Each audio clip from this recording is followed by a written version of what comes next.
હું છું સોનલ। બુલેટિનની શરૂઆત મહત્વપૂર્ણ સમાચારથી।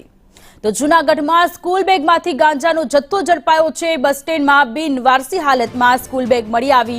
એસઓજીએ તપાસ કરતા 8.7 કિલો ગાંજો મળી આવ્યો છે। સીસીટીવીના આધારે બે શંકાસ્પદની શોધખોળ શરૂ કરવામાં આવી છે। જૂનાગઢની આ ઘટના છે કે જ્યાં સ્કૂલ બેગમાંથી ગાંજાનો જથ્થો મળી આવ્યો છે।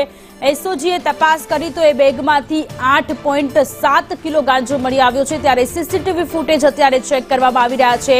આ બેગ કોની છે, કોણ એ જગ્યા બસ સ્ટેન્ડ પર મૂકીને ગયું હતું, તે તમામ દિશામાં પોલીસે તપાસ શરૂ કરી છે।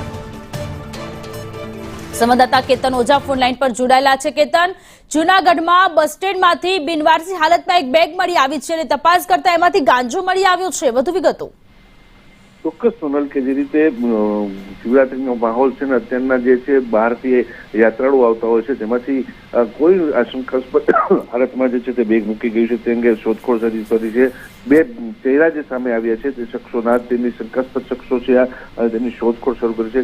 દેખાતા ઉપરથી મેળામાં આવ્યા હોય તેવું લાગી રહ્યું છે। હાલ તો આ જથ્થો જપ્ત કરીને પોલીસે જે છે સમગ્ર રીતે કાર્યવાહી હાથ ધરી છે અને આ બંને શખ્સોની શોધખોળ શરૂ કરી છે। આજુબાજુમાં જે ગામડાઓ છે ત્યાં પણ તેમની શોધખોળ શરૂ કરવામાં આવી છે। ખાસ કરીને લોકો પાસેથી પણ અપીલ કરવામાં છે કે આ બંને શખ્સો જો જોવા મળે તો તાત્કાલિક પોલીસને જાણ કરવા પર પણ જાહેરાત કરવામાં આવી છે। જી કેતન, આભાર તમામ વિગતો માટે।